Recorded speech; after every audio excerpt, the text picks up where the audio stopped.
What is up, you guys? Johnny here, back again with another video. Today, I'm gonna do a little something a little different here on this channel. This is my first movie review. So I'm gonna talk about a movie that I've been waiting for a long time, ever since they announced it. Creed. This is the spin-off to the Rocky franchise, and it was directed by Ryan Coogler, sorry. And it stars Michael B. Jordan, who I just want to say right off the bat did a tremendous job in the movie, and I don't think anybody could have played it better. Like I can't think of anybody off the top of my head that could have played who could have played this role better than Michael B. Jordan. And then of course we have Sylvester Stallone starring as Rocky Balboa. And this was actually the first Rocky movie I've ever seen in theaters. I never got to see Rocky Balboa in theaters. That one I saw through DVD, and all the other movies I had seen through television. My grandpa, when I was very young, used to put them on the TV whenever they were on, and I would just sit there and watch them. And I also would play the video games. I played the Rocky video game on my GameCube a lot. And yeah, and I have with a Rocky animated figure from Gemi here. So yeah, I was a big Rocky fan growing up. So yeah, I actually wanted to be a boxer at one point, but you know, yeah, that's not gonna happen.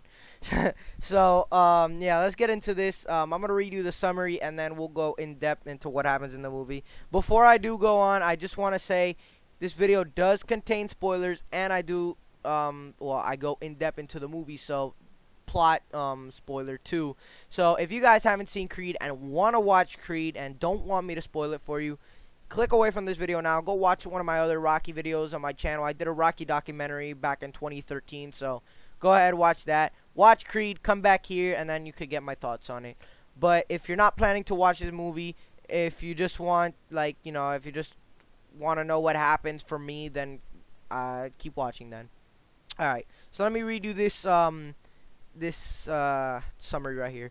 Adonis Johnson is the son of famous boxing champion Apollo Creed, who died in a boxing match in Rocky IV. Adonis wasn't born until after his father's death, and wants to follow in his father's footsteps in boxing.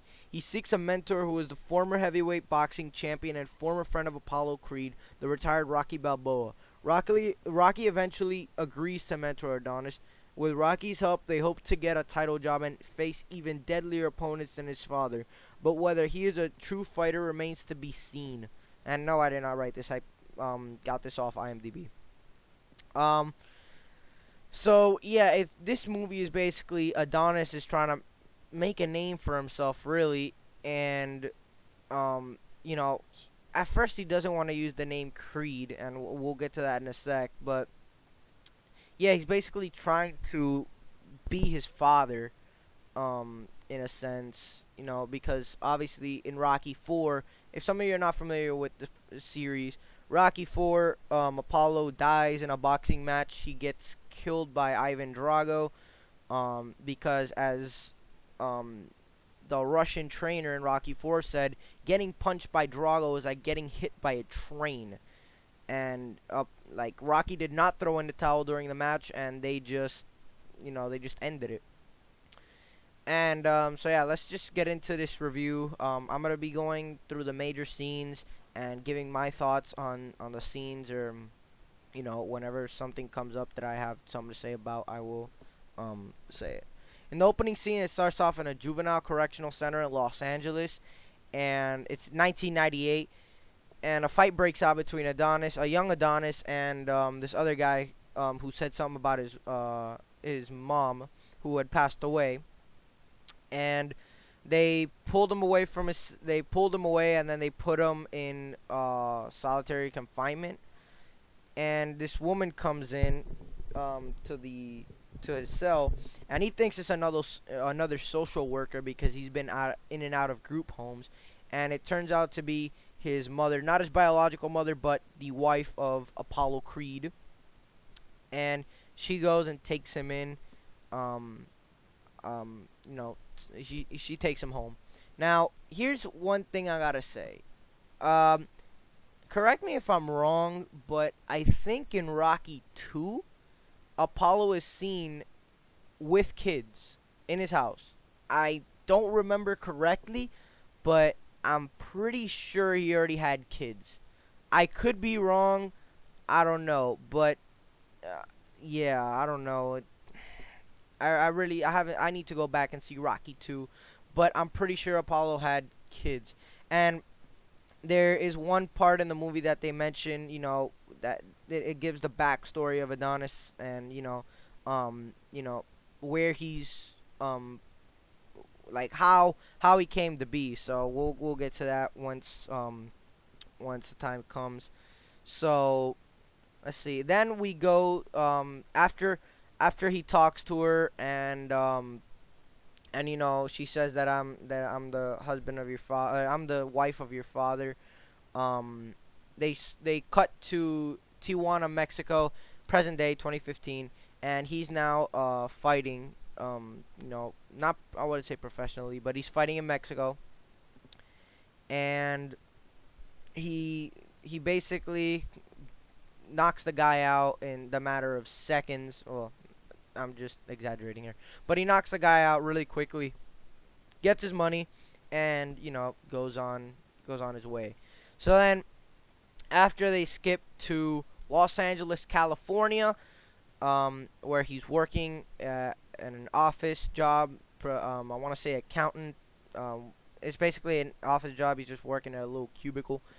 Um, and then he goes to his boss and he hands him the letter of resignation. And yeah, he basically with that he's saying, I want to pursue fighting full time. So and after he hands in his letter of resignation, he goes to Delphi's gym where his father used to train, or Apollo Creed used to train. And he goes to the trainer. He's like, I'm 16-0, or I'm 14, however many wins he has. He's like 14, 15. He's 14-0. He's like, I'm 14-0 in Mexico, and the trainer's like, anybody could fight in Mexico. That's a barroom brawl. So then Adonis, gets pissed, and he goes into the ring. There's two guys sparring in the ring. He goes into the ring. He grabs some gloves, and then he doesn't even wear the headgear. He goes, okay, here's the keys to my car. Whoever can knock me out with a clean headshot takes my car. And the guy that was sparring in the ring, he gets laid out easily. Adonis, makes quick work of him. But then this other guy steps in, Danny Stuntman Wheeler. And I gotta say something about this part. When Danny Stuntman Wheeler enters the room, they actually put on the side, like they stop, and then on the side they put all his stats. Like it says Danny Stuntman Wheeler, 16-0, some however many wins by knockout, number 2 best pound for pound fighter in the world, which he is, not in real life but in the movie. And that's really cool. I really like that, because I don't know, it kind of gives it the sense of realism, like this is an actual fighter, and he will mess you up. But yeah, I actually like that they put all the stats. I don't think they do it for Adonis, but I know they do it for the other fighters that are in the movie. But I really like that. It gives it kind of like a more sense of realism. So yeah. So then he goes, okay, all right, number 2 best pound for pound fighter in the world. So steps in, and Danny Stuntman Wheeler cleans him up, takes his car, he's done. So then we cut back to Apollo's lavish mansion in Los Angeles, California, and Adonis is sitting on the steps alone, and then his mother comes in, and he looks up, and his eye is just full of blood. He doesn't have like his eye swollen shut, like the inside of his eye is just full of blood. And his mother asks him where did he get it, and then she says if it was in Mexico, but it wasn't. And he tells his mom that he wants to pursue fighting full time, and obviously his mom calls him crazy because she says you're gonna get hurt, and he says he's not gonna get hurt, and then his mom replies, no, you're not gonna get hurt, you're gonna get killed, because you know how many times I've had to carry your father up these steps because he couldn't walk. You know how many times I've had to wipe his ass because he couldn't use his hands, and I'm not making this up, to actually say that in the movie. And Adonis, still is hesitant. It still wants to pursue this fighting full time. He's hell bent on pursuing this. So yeah. After that, he goes up to his room, um, and he puts on Super Fight 2 from Rocky 2. And it's funny because this part actually reminded me when I was a kid. He put on the projector, and as Rocky's throwing punches to Apollo, he starts throwing punches, and then like the projector like projects like Rocky on him, and it looks like they're both like fighting this exact same way, and it's crazy. So that kind of reminded me of me when I was a kid, because when like Rocky would start fighting, like I would stand up and start throwing punches of my own, and it was the stuff like that. It it it was like a moment for me. Like it was a really touching moment for me, because like Adonis looked like, it reminded me of myself when I was very young, and watching the Rocky movies. But yeah, he started throwing punches, and he has almost the exact same style as Rocky. Almost like it's almost like he had watched that fight a million times and like memorized all the moves. Like, it's crazy. So then, after that, they cut to good old Philadelphia, Pennsylvania, city brotherly love, Eagle Country. They have like a bridge that has like eagles painted on it. So yeah, he moves to Philadelphia, and he gets a new apartment there, and he starts watching a segment on Pretty Ricky Conlon, who is the number one best pound for pound fighter, and who is set to compete in his last match, because he's being charged with gun possession and may spend 7 years in jail. He was set to fight Danny Stuntman Wheeler, the guy that took Adonis's car. But in the press conference, Conlon breaks Wheeler's jaw, and Wheeler files a lawsuit on Conlon. And then it cuts to the scene where Donnie is trying to sleep because he doesn't want to watch the video anymore. I guess he got tired of it. So he's trying to sleep, and the person downstairs will not turn down the music. Like, that thing is blasting. So he goes downstairs and knocks on the door and meets his neighbor, whose name is Bianca, played by Tessa Thompson. And he wants her to turn down the music, and she says, "Okay, I'll turn down the music, only to keep it at the same volume." You know, whatever. So I got nothing to say about that scene. It's just, yeah, she just leaves it at the same volume, whatever, and he goes back to sleep. So then Donnie goes to Adrian's restaurant, which I actually went to when I went to Philadelphia. And that place is owned and managed by Rocky. And there he's seeing pictures of Apollo and Rocky's first fight from 1976, and he starts looking at the pictures, and he starts pointing out, this was the 10th round of the first fight, and then da da da da da, and then Rocky treats it like he's like some ordinary guy. He's like, "Oh, good call. Your history, whatever." And then this is where he throws Rocky off. He goes, "I heard about a third fight between you and Apollo behind closed doors."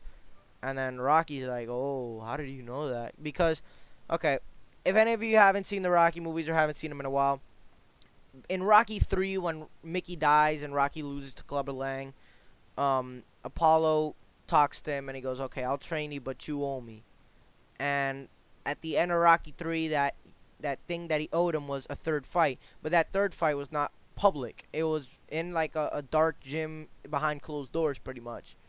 And at the beginning of Rocky 4, we find out who wins, which was Apollo, because Rocky had like a black eye, and he was telling his son, "Oh, a friend gave me this black eye." So Adonis was asking him who won, and then obviously Rocky tells him it's Apollo. And he asks Rocky to train him, but Rocky doesn't want to do it. He's hesitant. He's like, "No, I don't want to train. I'm done with boxing. I gotta run the restaurant, whatever." And what really surprised me about this scene is that they made no mention of Tommy Gunn. Like, okay, I get it. Rocky 5 wasn't the strongest movie of the franchise. you know, you guys, some of you are trying to forget it. You know, they made no mention of it in Rocky Balboa, and they made no mention of it in Creed. Now, I like all the Rocky movies, like even 5, and even, well, Grudge Match wasn't part of the Rocky franchise, but like I love Rocky 5. Like I have a picture of Tommy Morrison, signed picture of Tommy Morrison, which is like a Rocky 5 poster up on my wall. Rest in peace, Tommy Morrison. But you know, I love all the Rocky movies. I would have liked Rocky to be like, no, I had a bad experience with this one kid, or they could have had flashbacks when Adonis said, "Oh, train me." They could have had like a flashback to like when Tommy's like, "Oh, can you train me?" And then that could have been that. But Rocky doesn't want to train him until Donnie says, "Oh, I'm Apollo's son," and then Rocky doesn't believe him at first, obviously, but then he starts telling him a bunch. He goes, "Oh, ask me anything," and then finally Rocky believes him. But yeah, I would in that scene I would have really liked to see something with Tommy Gunn, because I mean, first of all, Tommy Morrison died last year, so it would have been like a good kind of like a tribute to him, just like they did with Mickey in Rocky 5. I think they did it with Mickey in Rocky 5. I don't know if Mickey was still alive during Rocky 5, but I know they did it in Balboa too, where they had a flashback of Mick. I think it was during the fight. I haven't seen any of the Rocky movies in a while, so I have to go back and watch them. But I would have liked to see something with Tommy Gunn. Like they could have had flashbacks to the street fight, or a flashback of Tommy asking him, and then driving off with Duke.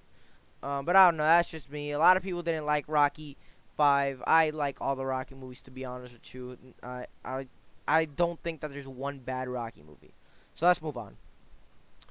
Then he goes to Donnie goes to Mighty Mick's gym, obviously, and Mighty Mick's gym has completely changed from Rocky Balboa. Mighty Mick's gym, they have a new sign up. It's not rough and tough how like Mick used to do it. It's not like all run down like how when Mick used to run it. Like they added new area. Like they've pretty much transformed it. Like new walls, like new equipment, everything. It's not like when Mick used to run it that it was like all like old and like run like it's kind of like the gym from Rocky 3. That's the only way I could put it. It's like the gym from Rocky 3.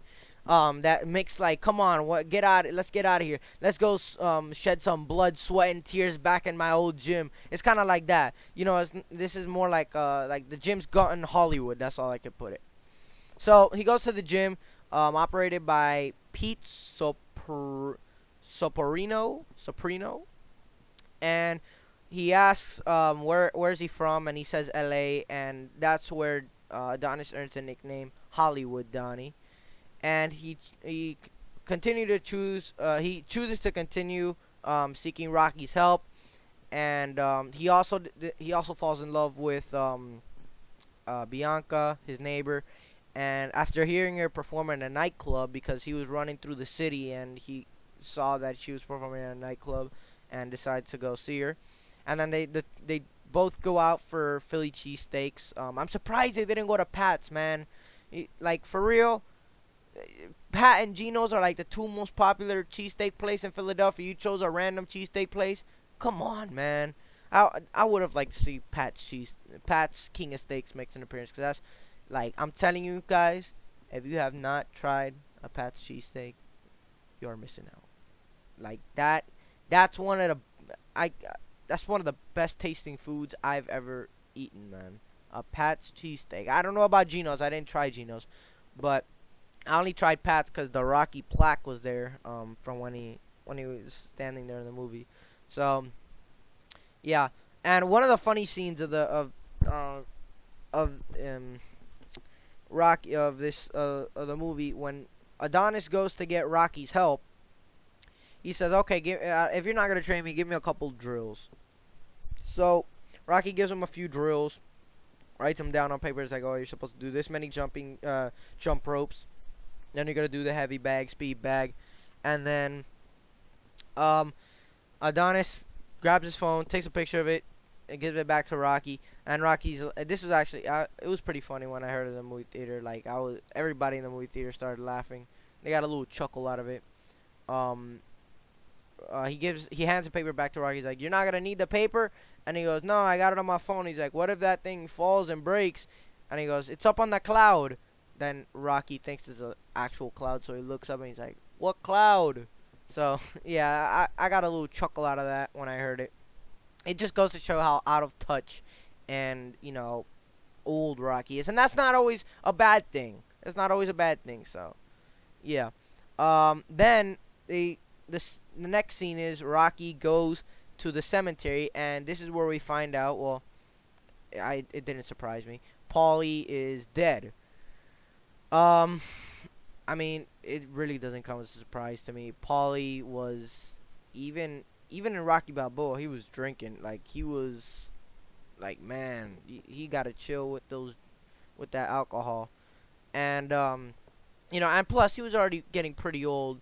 So yeah, it wouldn't have made sense to bring Burt Young back for another movie, cause it it's just like it's like what he said in Rocky Balboa. Like, I'm done. Like, that's why he retired from the meat packing plant. Like, he's done. Like, he's got nothing else to do. So I'm kind of glad that they laid Paulie to rest. Because there really wouldn't have been much to do with him in this movie. So yeah. And since it's Paulie's birthday, Rocky decides to bring him a bottle of like whiskey or something and put it in his grave. And of course, he still has the chair from Rocky Balboa up on the tree. And he goes there and he reads the newspaper and he leaves Adrian roses. And yeah, I actually went to Laurel Hill Cemetery in Philadelphia, and I actually saw the gravestone. It makes me want to go back and see Paulie's gravestone now. So, yeah. If you guys don't know, please, if you guys haven't seen it, please watch my Rocky Going the Distance documentary. Rocky is a pretty big tourist attraction in Philadelphia. And, so, after Rocky goes to the cemetery, he finally decides to train Adonis. And Adonis starts calling him uncle, and then Rocky tells him, okay, move into my place, we're gonna start training. And he also Bianca also moves in with him. So before Adonis fights Leo, Pete's son, who is the new up and coming fighter out of Mighty Mick's gym, Rocky and Adonis start training and training and training. And one of the funny parts, like, when I saw this, like, everybody in the movie theater started laughing because they had seen the other Rocky 2 at least. They were in a big cage structure. Like, it was like a small room, but it was like all caged up. And the only thing in the cage was a dog, one of those little plastic dog houses, a dog cage. And Rocky opens the cage, and a chicken pops out. I'm like, oh no, I know where this is going. If you guys haven't seen Rocky 2, one of Mickey's form of training, which is to test your speed, is chasing a chicken. And if any of you have tried to chase a chicken, you know how fast and slippery those son of bitches are. So, yeah, I was like paying tribute to Rocky 2 with the chicken chase. And like Rocky said in Rocky 2, he's like, I feel like a Kentucky Fried Idiot. So I think that was pretty funny. I actually liked that scene a lot. I started laughing when I saw the chicken. I was like, uh-oh. we're doing this again. So then Pete approaches Rocky and says that he knows that Adonis is Apollo Creed's son, and he's thinking that it could bring, good press to the fight because Adonis wants to fight Leo, if I haven't mentioned it. They're set to fight, but Rocky wants to keep it a secret. He doesn't want Pete to tell anybody. And by the way, if I haven't said this, Rocky hasn't been to Mighty Mick's gym ever since Rocky 5. Yeah, Rocky 5, because I don't think in Rocky Balboa. No, in Rocky Balboa he trained with Tony. So no, Rocky hasn't been to Mighty Mix Gym in like 25 years, I believe. Yeah, about 25 years. So yeah. Then the fight approaches, and Donnie defeats Leo. He lays him out. And what's really cool about this fight scene, which I really, really like, most of the Rocky fights are cut, cut, cut, cut, cut. Like, there's different cuts throughout the fight. This first fight was filmed all in one shot. Like that, I noticed that during the movie. I'm like, wow, that's impressive. All in one shot. There was zero cuts. When they would go back to the corner, the camera would follow them into the corner. And that was impressive. I had never seen anything like that before in a boxing movie. I don't know, maybe they have done it before, but I have never. That's the first time I ever see something like that in a boxing movie. Like, one shot fight scene. It's crazy. I have never seen anything like that before. So, after Adonis beats Leo, word breaks out that Donnie is Apollo's son, and this is where I really didn't like it. They said that Adonis was a love child of Apollo Creed. Basically, what that means is that Apollo had an affair, and Adonis was a product of that affair. Like I said, I'm pretty sure in Rocky 2, Apollo Creed had kids. He had like kids running around the house. I would have liked them to say, "Oh, it was one of the kids," and I don't know. They still could have kept, Adonis, in a juvenile detention center or whatever. But it's like, oh, the kid fell into depression or something after his dad died, or something like that. Something like that. But I just didn't like that. Apollo, had an affair. But I mean, again, Apollo was Hollywood as hell, so, we all have our flaws, so, whatever.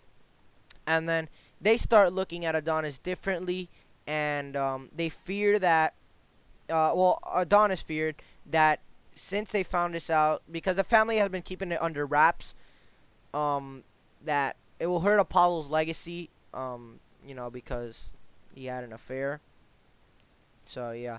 And then word gets out to Pretty Ricky Conlon, the #1 pound-for-pound fighter in the world. And he wants... This reminded me of the first movie, where Apollo Creed's looking through lists of opponents, and then he goes, I want this guy, the Italian Stallion, because of the name. Pretty Ricky Conlon's kind of the same thing. He goes, oh, I want to fight Adonis because he's Apollo Creed's son, and it'll make mad money for the fight. So he goes, okay. He goes to his manager, Tommy Holiday. He goes, okay, go fly to Philadelphia and get me this guy. So Tommy Holiday flies to Philadelphia, and they meet with Rocky and Adonis. And Tommy Holiday says, okay, we'll do the fight, whatever. It's really good. We're gonna fight in Liverpool, which gives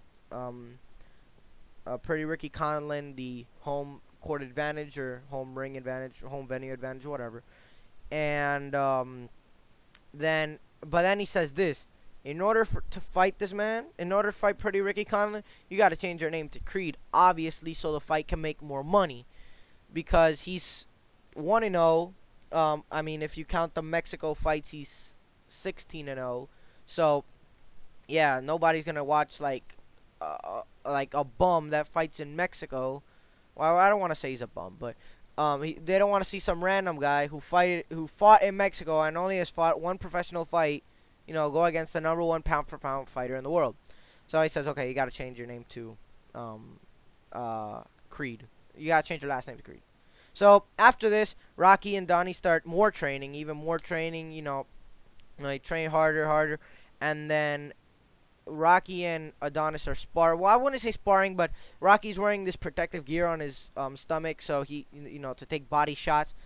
And then all of a sudden, Rocky starts vomiting, on in the spit bucket, obviously, and you know and then Rocky's like, okay, no, no, no, I'm good, I'm good, I'm good, and then he collapses. He just faints. He just falls to the ground, and Adonis calls for help, and the day after, they skip to the day after, and Rocky's in the hospital, and then it's like, okay, we're gonna run some tests, whatever.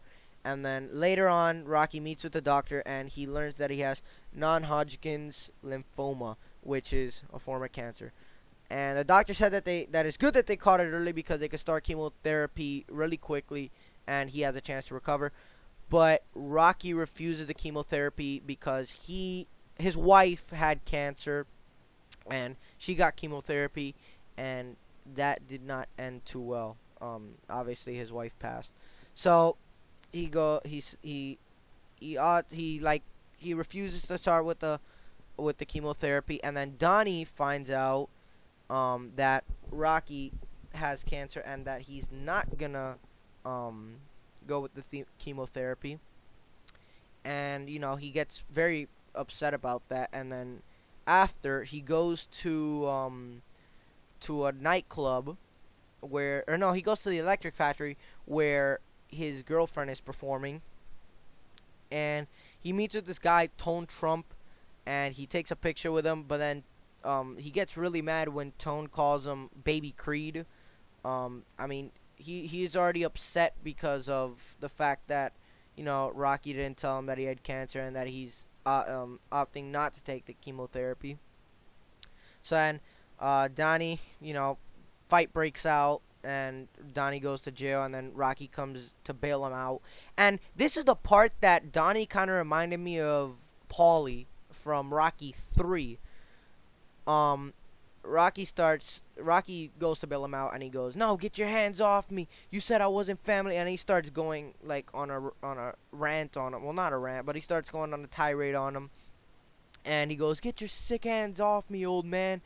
And yeah, this is where it kind of reminded me of Paulie from Rocky 3 when Paulie broke the pinball machine out of jealousy for Rocky. He's like, "Oh, you don't sweat me," and then he starts trying to fight Rocky, and he throws the Rolex and all that good stuff. So yeah, this is where he kind of reminded me of Paulie. So yeah, then the next day, Rocky bails him out, Rocky bailed him out the next day. He's gone, and then let me see, where am I? I'm sorry, I'm just looking through my notes here. So then he goes back to the apartment, and he apologizes to his girlfriend, and he apologizes to Rocky, and he tells her that Rocky's sick, and they need to work this out, not just for him but for Rocky as well. And let's see, where am I? And then Rocky and Donnie reach a compromise. If Adonis is gonna fight and Rocky's gonna train him, Rocky's gotta fight too. They said it in the movie: if I fight, you fight. If Donnie's gonna fight the number one best pound for pound fighter in the world, Rocky has got to get chemotherapy for the cancer, and fight the cancer. And then they start training. This was one of the scenes that I liked. Adonis is running around the neighborhood. It kind of reminded me of Rocky 2, but it had a whole nother twist to it. Adonis is running through the neighborhood. He tells everybody, the people with the ATVs and the motorcycles, and he goes, "All right, start them up." And then he's being chased by the motorcycles, and he's like running, and then at the end, he stops in front of the gym, and then he puts his hands up, and then the motorcycles are running circles around him. It was a really good scene. I loved it. That was probably one of my favorite scenes. Like, instead of going with the traditional Philadelphia Museum of Art steps, they added their own little twist to it, which I really liked. So yeah, then the two fly to Liverpool, England, for the press conference, and Ricky Conlon. This is who Ricky Conlon reminds me of. Ricky Conlon starts talking a bunch of smack. He's like, "Oh, you're a false creed, whatever." And Donnie gets pissed. Pretty Ricky Conlon kind of reminds me of Drago. He's like a combination of Drago and Creed. Cause yeah, Drago's like he's like the quiet, collective one, and then Clubber Lang, he's got the big mouth and the cocky attitude. But this guy doesn't he doesn't have as big of a mouth as Clubber Lang, but he's not as silent as Drago either. So it kind of reminds. It's kind of like a mixture of both. Like he's like he doesn't talk very much, but he knows which buttons to push in order to get his opponent mad. So yeah, and he's all about that action. I mean, he broke a dude's jaw. He broke Danny Stuntman Wheeler's jaw in the press conference. So yeah, he's all about that action. And then in the next night, fight night, Donnie goes into his locker room and he finds a white box, and he opens the box and it says "Write your own legacy, Ma." And he unwraps it, and lo and behold, it's the original American trunks from when Apollo Creed fought Rocky. And then he enters, and let me say something I didn't mention before. It was funny because in the first fight, he's there, and he's in the locker room, and the referee comes in and starts explaining the rules. And it's funny, this was one of the parts that I started cracking up in the movie theater. Once the referee starts explaining the rules, he goes, "Take my gloves off." Like, just like that. He's like, "Take my gloves off." And Rocky's like, "What are you doing? We're about to go." And he goes, "Take my gloves off. I'm taking a shit, man. Cut them off." And that's where the whole movie theater started cracking up. And like I just heard people in the back, he's like, "I gotta take a shit," like repeating the quote. It was funny. So yeah, that was a pretty funny scene. But this time, no nerves. He's calm. He's ready to fight. And he enters with Tupac's "Hail Mary," which I thought was a really good song selection. It's not like the Italian music that Rocky entered in Rocky Balboa. And another I made a comment in the movie theater. I was like, "Oh, he doesn't have a meatpacking plant logo in the back." So yeah, that was pretty funny. Then, everybody's booing Adonis, and he's walking into the ring, and then Conlon gets like this dramatic entrance where this dude's like breathing fire, and the lights are blue. It kind of reminded me again of Drago's entrance. Drago's entrance was like, everything went dark. The dude with the torches, the Soviet flag, raised on the arena. It was kind of like that.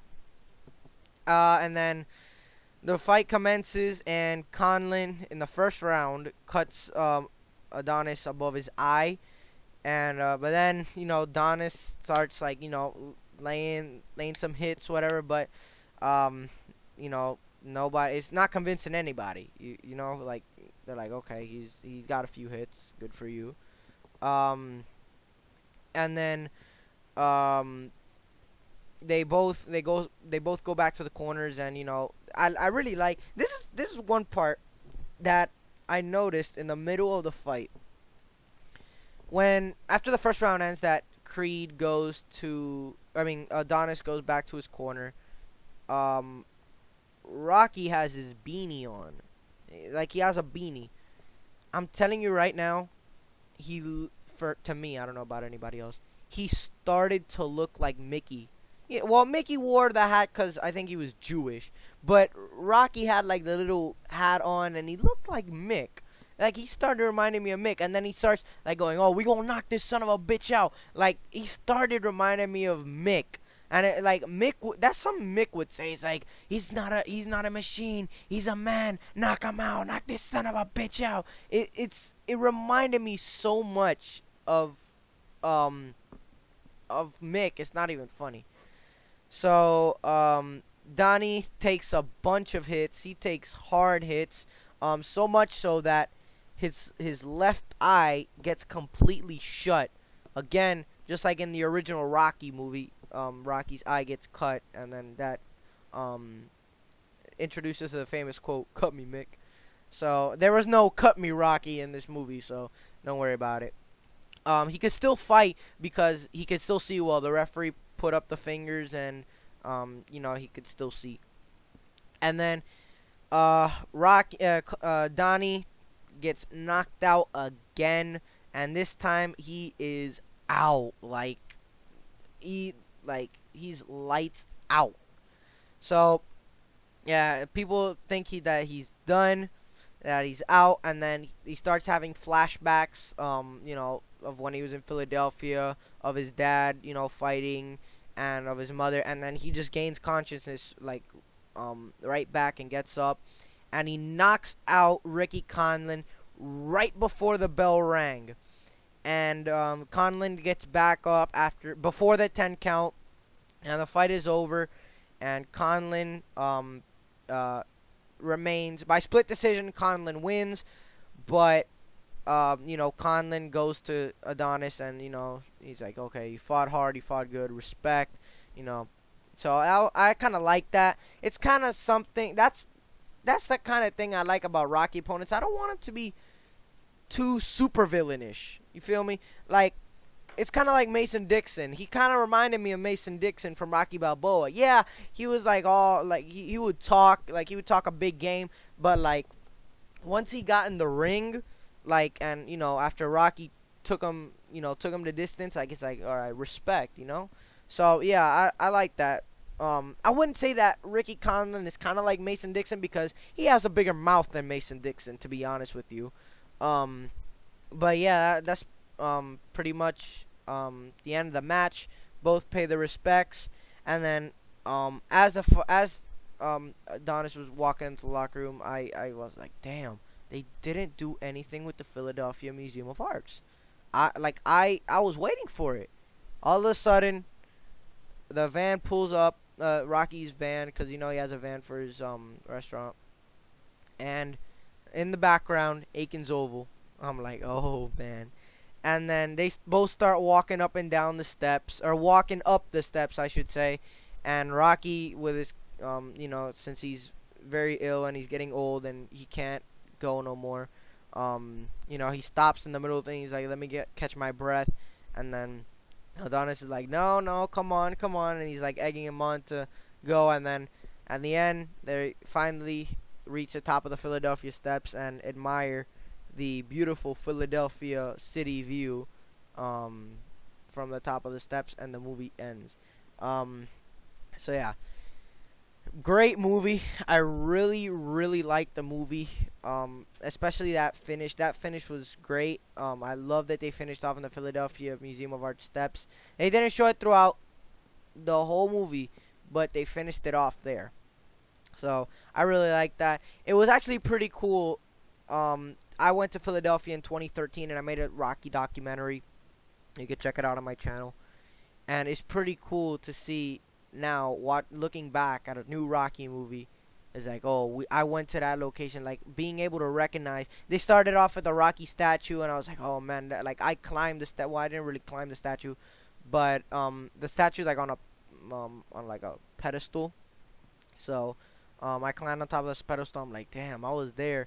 And then, the Victor's Cafe, I actually ate at Victor's Cafe, which, if you guys are in the Philadelphia area, they got the best spaghetti in the world. So yeah, Victor's Cafe is actually a pretty good restaurant. They have like opera singing in there. It's actually pretty cool. So it was pretty cool to like see all those locations I went to, and relive the memories. I love Philadelphia.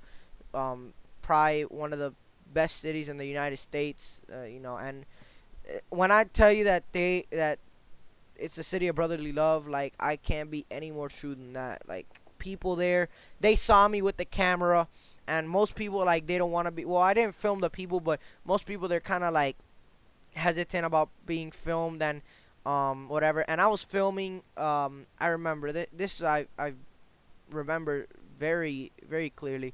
I was filming the alley where Paulie was sitting in Rocky Balboa, where he was telling Rocky, I'm done, I got nothing else to live for. And one of the homeowners who the back of that alley, the alley is her property. Um, Says, "Oh, you're doing a Rocky documentary." I'm like, "Yeah, I've been a Rocky fan my whole life, and I'm doing, a documentary on all the locations." And she goes, "Okay." Grabs the key because obviously it's a private property. They're not gonna leave the gate unlocked. Opens the gate and takes me into the alley because we were just filming on the outside. So yeah, the city, it's a great city. I if I could live in Philadelphia, I would. I mean, it's great, but I'm here in Miami. Well, I don't want to live in Philadelphia, one, because of the snow. It gets pretty bad over there. But yeah, maybe one day I will move to Philadelphia. Who knows? But back to the movie. Um, I give this movie overall a 9.5 because the love story was pretty weak compared to the other Rocky movies. Now, I know you guys are saying don't compare it to the other Rocky movies, but still, even as a standalone film, the love story was pretty weak here. It wasn't very strong compared to like other movies. But yeah, the love story was pretty weak on this one. Um, if the love story was a little bit stronger, I probably would have given it a 10. Um, but I feel like this movie is a perfect way. Who knows? Maybe we might get Creed 2. I don't know.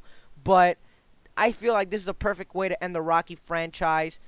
Because it's the passing of the torch from Rocky to Adonis, and I really like that. It's bringing in a newer generation to like it's like about Stallone said it like when Ryan Coogler went to approach him with the idea for the movie. He goes, I was intrigued because there's a newer generation that's gaining interest of something that happened like 40 years ago. Like, so I really like that now they're bringing Rocky into the new generation.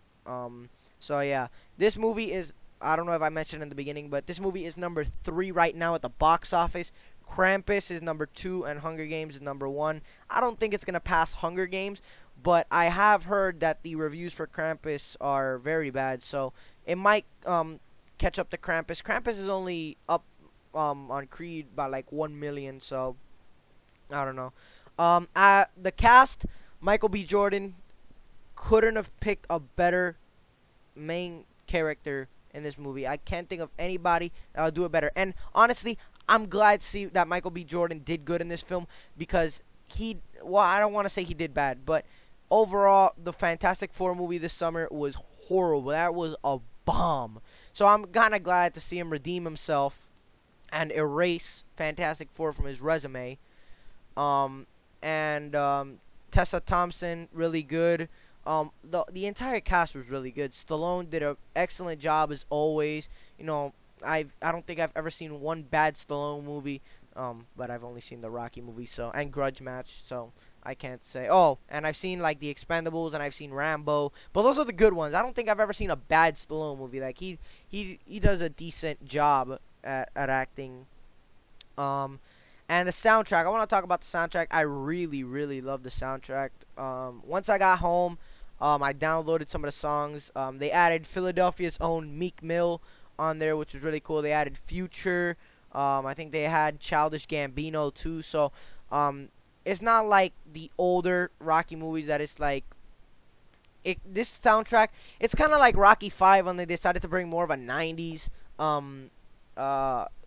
feel to the soundtrack, or feel to the movies. So, yeah, I kind of like that they're using, modern artists and, artists that a lot of people know. Meek Mill, Future, Childish Gambino, those guys are known all around the world.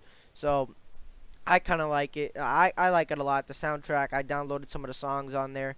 But yeah, the soundtrack for the movie is great. They didn't actually use... They barely used Gonna Fly Now. The only time that they used it was in the fight scene when after Rocky said, "Let's knock this son of a bitch out," which, by the way, I had the biggest shit-eating grin on my face when he said that. Like, I had like a smile from ear to ear. And then the Rocky music started playing, and that's when Adonis knocks out Pretty Ricky Conlon. So, yeah, that's the only time that I heard the the Rocky song "Gonna Fly Now" on there. So yeah, the soundtrack was great.